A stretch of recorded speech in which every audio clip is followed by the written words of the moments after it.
Assalamualaikum warahmatullahi wabarakatuh. Perkenalkan, kami dari kelompok 5 kelas J akan mereview jurnal artikel yang berjudul Faktor-faktor yang mempengaruhi dan mekanisme merger dan akuisisi perusahaan batubara dari perspektif kemampuan dinamis. Next slide. Berikut adalah nama-nama anggota dari kelompok 5.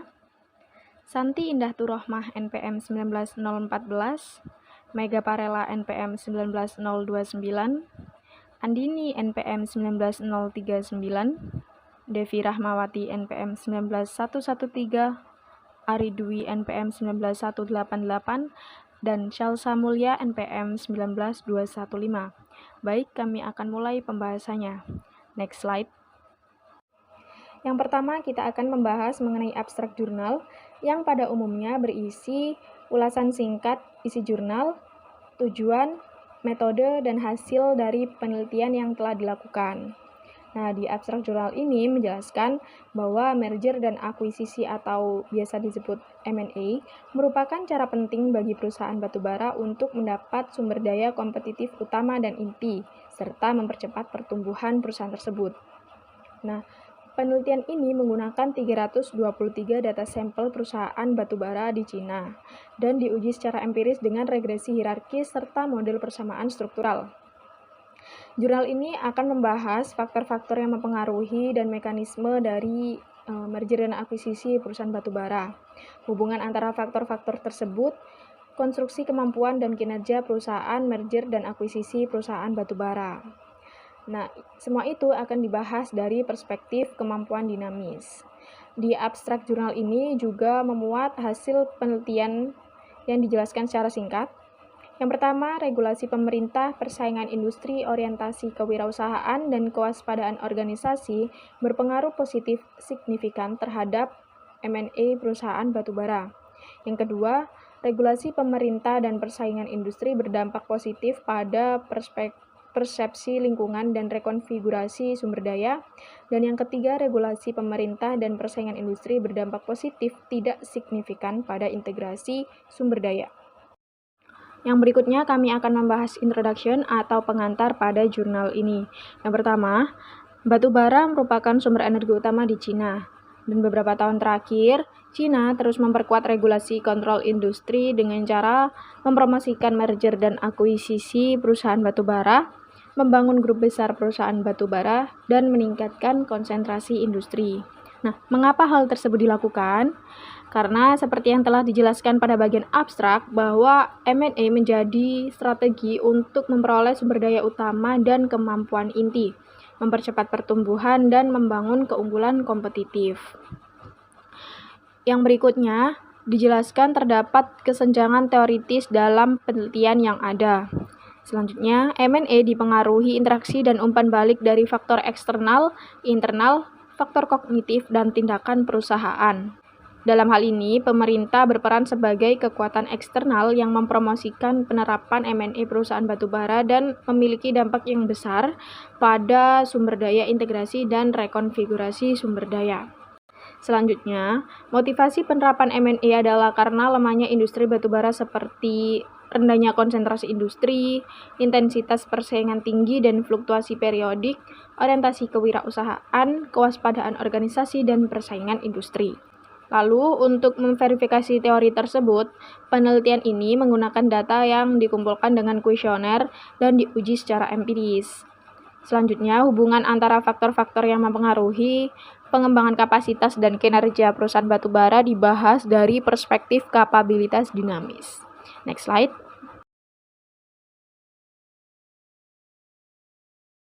Yang kedua, tinjauan pustaka dan hipotesis penelitian. Di bagian ini ada 5 sub yang akan dibahas. Yang pertama, peraturan pemerintah dan integrasi M&A perusahaan batubara. Yang kedua, persaingan industri dan integrasi M&A perusahaan batubara. Yang ketiga, kewaspadaan organisasi dan integrasi M&A perusahaan batubara. Yang keempat, orientasi kewirausahaan dan integrasi M&A perusahaan batubara. Yang kelima, integrasi M&A dan kinerja perusahaan batubara. Next slide. Yang berikutnya kami akan membahas sub 2.1, peraturan pemerintah dan integrasi M&A perusahaan batubara.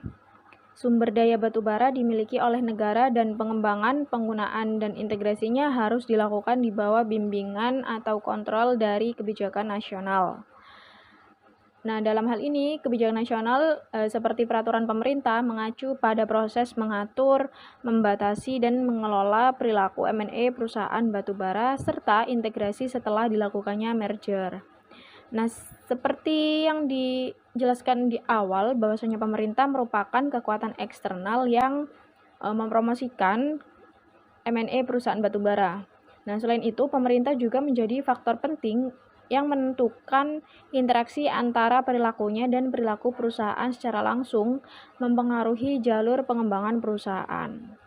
Perusahaan batubara akan terpengaruh oleh peraturan pemerintah untuk sebagian besar proses pembangunannya dan perilaku ekonomi akan diintervensi oleh pemerintah.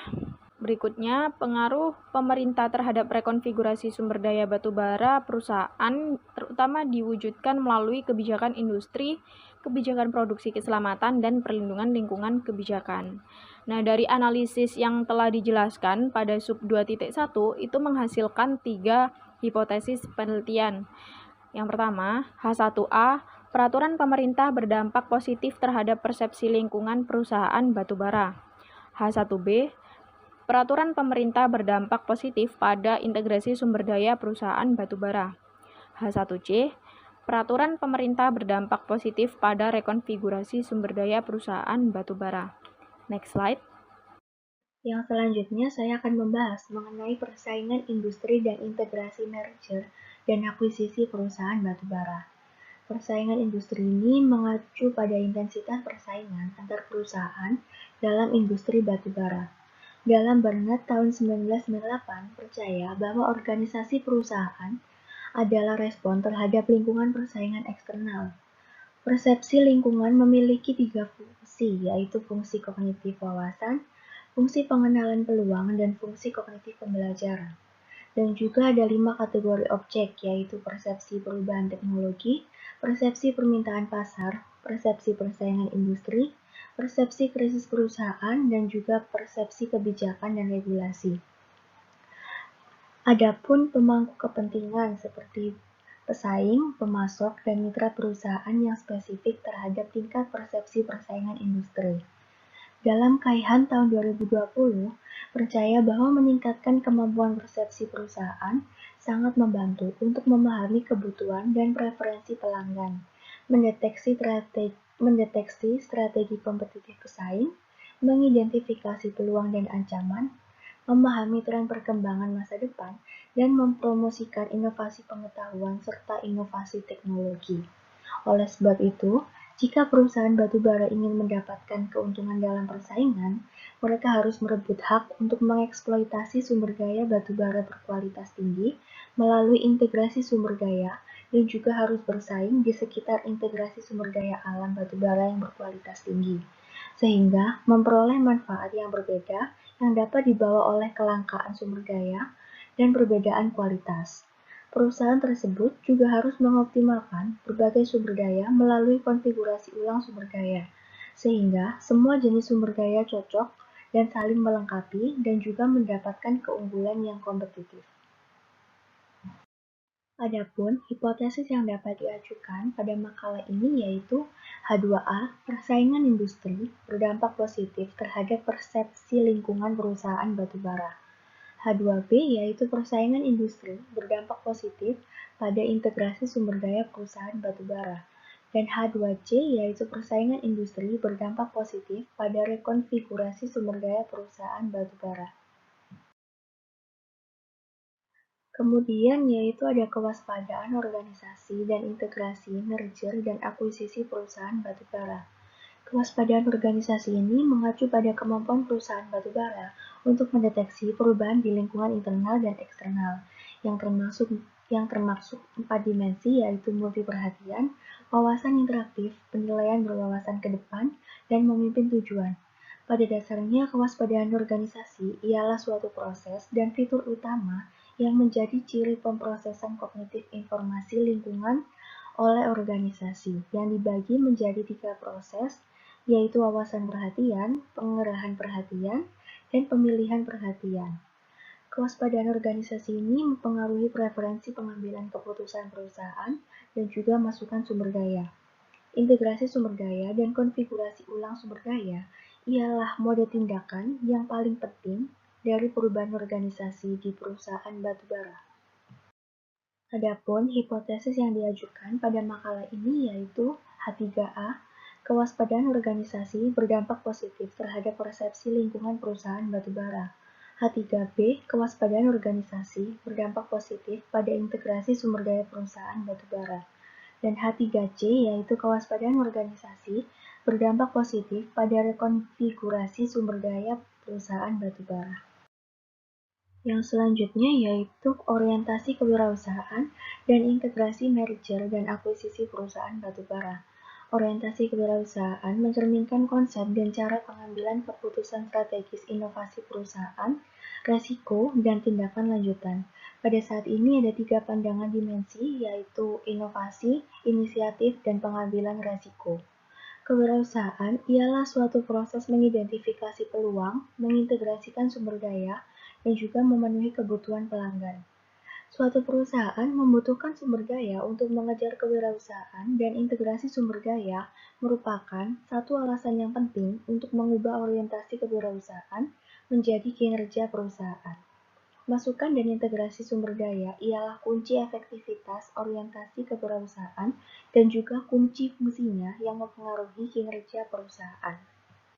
Rekonfigurasi sumber daya ialah proses alokasi dan pemanfaatan sumber daya. Orientasi kewirausahaan mempengaruhi kinerja perusahaan melalui variabel mediasi atau moderasi. Contohnya yaitu seperti orientasi pasar, pembelajaran organisasi, modal sosial, kemampuan dinamis, kapasitas penyerapan eksplorasi peluang, dan kapasitas pengembangan. Oleh sebab itu, orientasi kewirausahaan secara tidak langsung mempengaruhi proses integrasi sumber daya perusahaan dan konfigurasi ulang sumber daya melalui hubungan langsung atau sebagai variabel perantara. Adapun hipotesis yang diajukan yaitu H4A, orientasi kewirausahaan berpengaruh positif terhadap persepsi lingkungan perusahaan batubara. H4B yaitu orientasi kewirausahaan berpengaruh positif terhadap integrasi sumber daya perusahaan batubara. Dan H4C yaitu orientasi kewirausahaan berdampak positif pada rekonfigurasi sumber daya perusahaan batubara.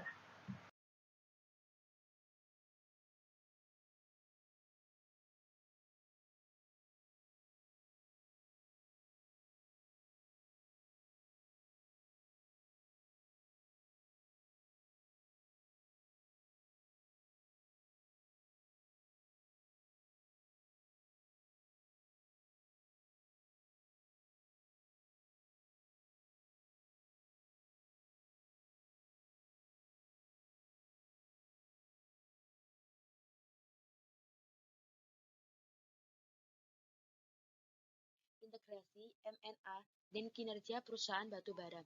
Banyak penelitian telah mengkonfirmasi bahwa M&A adalah sebuah proses kewirausahaan dalam organisasi perusahaan yang sukses dalam membangun kemampuan dinamis suatu perusahaan. Di dalam makalah ini, proses M&A perusahaan batubara dianggap sebagai proses membangun kemampuan dinamis. Dan kemudian kita mempelajari hubungan antara mereka dan kinerja perusahaan batubara. Di antara studi tentang variabel hasil kapabilitas dinamis, beberapa studi dalam makalah ini diyakini memiliki kemampuan dinamis sebagai kemampuan manajemen organisasi yang kemudian dapat menyesuaikan perusahaan dengan lingkungan persaingan yang berubah dengan mengubah basis sumber daya perusahaan dan mengembangkan strategi penciptaan nilai baru. Nah, sumber keunggulan kompetitif berkelanjutan perusahaan berfokus pada dampak kapabilitas dinamis terhadap kinerja perusahaan dan keunggulan kompetitif. Hipotesis yang diajukan. Yang pertama, ada persepsi lingkungan yang berdampak positif terhadap kinerja jangka pendek perusahaan batu bara. Yang kedua, persepsi lingkungan berpengaruh positif terhadap kinerja jangka panjang perusahaan batu bara. Yang ketiga, integrasi sumber daya berdampak positif pada kinerja jangka pendek perusahaan batu bara. Yang keempat, sumber daya berdampak positif pada kinerja jangka panjang perusahaan batu bara. Yang kelima, sumber daya berdampak positif pada kinerja jangka pendek perusahaan batu bara. Yang keenam, sumber daya berdampak positif pada kinerja jangka panjang perusahaan batu bara. Selanjutnya ada pengukuran variabel penelitian. Di dalam tulisan ini, regulasi pemerintah diukur dengan mengacu pada penelitian dan persaingan industri yang kemudian diukur dengan mengacu pada skala yang dikembangkan oleh orientasi kewirausahaan. Selanjutnya, akan diukur dengan mengacu pada penilaian indikator kinerja batu bara, yang mana menggabungkan kinerja jangka pendek dengan kinerja jangka panjang. Di sini, kinerja jangka pendek ini diukur oleh kinerja keuangan, sedangkan kinerja jangka panjang diukur oleh keunggulan kompetitif. Desain kuesioner dan pengumpulan data. Pada makalah ini, kuesioner awal telah diuji sebelumnya, dan sekitar 40 data kuesioner yang valid diperoleh dengan menyebarkan kuesioner awal kepada Poly Energy Holding Corporation Ltd dan SDIC Soal Holding Corporation Ltd dasar. Data yang dikumpulkan diproses dan disimulasikan, dan item pengukuran terkait untuk mengkonfirmasi bahwa tidak ada ambiguitas semantik dalam kuesioner. Dalam aspek pemilihan sampel, item telah menggabungkan dan mengintegrasikan perusahaan hulu dan hilir yang terkait dengan batu bara di tahun akhir, ditambahkan ke kuesioner formal untuk menguji perusahaan telah melakukan merger dan integrasi, dan mereka tidak dikeluarkan dari sampel untuk memastikan bahwa sampel memenuhi tujuan penelitian. Sebagian besar perusahaan sampel yang disurvei didistribusikan di daerah penghasil batu bara. Sekitar 382 kuesioner diterima pada bulan Juni 2020 dengan 323 valid, terhitung 84,5% dari total kuesioner yang dipulihkan. Ketiga jenis perusahaan sampel tersebut berusia 8-15 tahun, 20-40 tahun, dan lebih dari 40 tahun. Dalam hal skala perusahaan dengan lebih dari 10.000 karyawan menyumbang 32,6% dan perusahaan dengan 500-1.000 karyawan menyumbang 22,3%. Sampel melibatkan 6 subsektor industri batu bara, di antaranya persentase kumulatif industri pertambangan batu bara industri konstruksi tambang, industri pembuatan peralatan mesin batu bara, dan industri tenaga batu bara sebesar 85%. Selanjutnya, analisis dan hasil data. Uji reliabilitas dan validitas variabel. Dalam makalah ini, koreksi item total korelasi atau CITC digunakan untuk mencerminkan keandalan variabel. Koefisien Cronbach digunakan untuk memeriksa konsistensi internal variabel, dan analisis CITC yang dimodifikasi digunakan untuk memurnikan item pengukuran. Item yang dinilai CITC kurang dari 0,30 atau dengan meningkatkan dan keandalan keseluruhan meningkatkan setelah penghapusan dihapus. Reliabilitas item pengukuran dinilai dengan koefisien reliabilitas. Semakin besar nilai, semakin tinggi reliabilitasnya. Ambang batas 0,30 diterima secara umum dengan nilai lebih besar dari 0,50. Hasil analisis menunjukkan bahwa CITC masing-masing di indikator variabel lebih dari 0,35 dan nilai Cronbach lebih besar dari 0,7 yang memenuhi syarat indeks reliabilitas. Uji reliabilitas ini lulus sebab menunjukkan bahwa konsistensi internal setiap ukuran variabel baik. Analisis faktor konfirmatori digunakan untuk memverifikasi validitas variabel. Hasil kesesuaian peraturan pemerintah, persaingan industri, kewaspadaan organisasi, orientasi kewirausahaan, dan model pengukuran lainnya menunjukkan bahwa nilai semuanya memenuhi persyaratan. dan masing-masing koefisien jalur telah lulus uji signifikansi pada tingkat P kurang dari 0,001. Perkenalkan, nama saya Ridwi NPM 188. Di sini yang akan saya bahas adalah hubungan antara statistik deskriptif dan variabel. Nah, pada slide ini itu dapat diketahui mean, variance, dan koefisien korelasi semua variabel. Di sini ada variabelnya, yaitu diantaranya ada perusahaan, usia perusahaan, skala perusahaan, regulasi pemerintah, kompetisi industri, terus kewaspadaan organisasi, orientasi wirausaha, persepsi lingkungan, integrasi sumber daya, konfigurasi ulang sumber, lalu ada kinerja jangka pendek, ada kinerja jangka panjang. Nah, ini di bagian accounts, ini di bagian variance. Dari mana tabel-tabel ini didapat? Ada di penjelasan slide berikutnya. Tabel dalam slide sebelumnya itu didapat dari perangkat lunak SPSS 13.0. Jadi dalam makalah ini perangkat lunak SPSS 13.0 dan teknologi regresi linear hierarki digunakan untuk memverifikasi hipotesis yang relevan dan variabel seperti industri, usia perusahaan, dan skala perusahaan dikendalikan dalam model regresi. Nah, diantaranya ada beberapa hipotesis. Yang pertama, ada peraturan pemerintah berpengaruh positif terhadap persepsi lingkungan. Hasil regresi ini mendukung hipotesis 1A. Lalu ada peraturan pemerintah berdampak positif terhadap integrasi sumber daya. Hasil regresi ini mendukung hipotesis 1B. Dan yang ketiga ada peraturan pemerintah berpengaruh positif terhadap rekonfigurasi sumber daya. Hasil regresi ini mendukung hipotesis 1C. Lalu ada tabel yang membahas tentang model persamaan struktur termodifikasi. Nah, hasil dari tabel tersebut yaitu menunjukkan bahwa nilai negatif 2 adalah 3.380,516, yaitu ada di bagian sisi kiri bawah. Dengan DF sama dengan 1378 dan nilai negatif 2 per DF adalah 2,453 yang lebih kecil dari 3.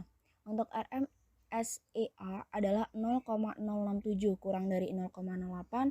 Nilai NFI, TLI, CFI, dan IFI berturut-turut adalah 0,916, 0,921, 0,901, dan 0,902 yang artinya semua lebih tinggi dari 0,9 yang menunjukkan bahwa model memiliki efek yang pas pada hipotesis. Seperti itu. Selanjutnya, saya akan menjelaskan tentang kesimpulan dan diskusi penelitian. Kesimpulan penelitian dan kontribusi teoritis. Pertama, merger dan akuisisi perusahaan batubara adalah hasil kombinasi dari beberapa faktor rumit. Dalam jurnal ini, menurut teori kognitif, teori perubahan organisasi, teori kapabilitas dinamis, peraturan pemerintah, persaingan industri, kewaspadaan organisasi, orientasi kewirausahaan, beberapa kasus integrasi, merger dan akuisisi perusahaan batubara di Cina, serta teori-teori terkait lainnya yang sebelumnya sudah dirangkum secara sistematis dan dianalisis secara logis, itu disimpulkan bahwa ada 4 faktor yang mendorong perusahaan batubara melakukan merger dan akuisisi, yaitu peraturan pemerintah, persaingan industri, kewaspadaan organisasi, dan orientasi kewirausahaan. Kedua, membangun model konseptual faktor-faktor yang mempengaruhi dan mekanisme merger dan akuisisi perusahaan batubara. Dalam studi ini menemukan bahwa ada 4 faktor yang mendorong perusahaan batubara melakukan merger dan akuisisi. Seperti yang saya sebutkan tadi, ada peraturan pemerintah, persaingan industri, kewaspadaan organisasi, dan orientasi kewirausahaan. Itu mempunyai dampak positif yang signifikan terhadap merger dan akuisisi perusahaan batubara. Peraturan pemerintah dan persaingan industri memiliki dampak positif terhadap persepsi lingkungan dan rekonfigurasi sumber daya. tetapi dampak positif pada integrasi lingkungan tidak terlalu signifikan.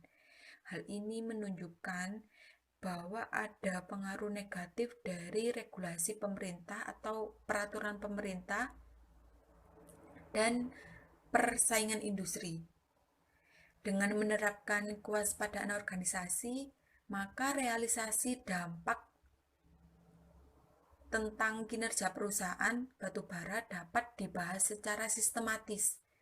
Data empiris industri batubara juga dapat digunakan untuk memverifikasi struktur multidimensi kewaspadaan organisasi, orientasi kewirausahaan, dan kemampuan dinamis.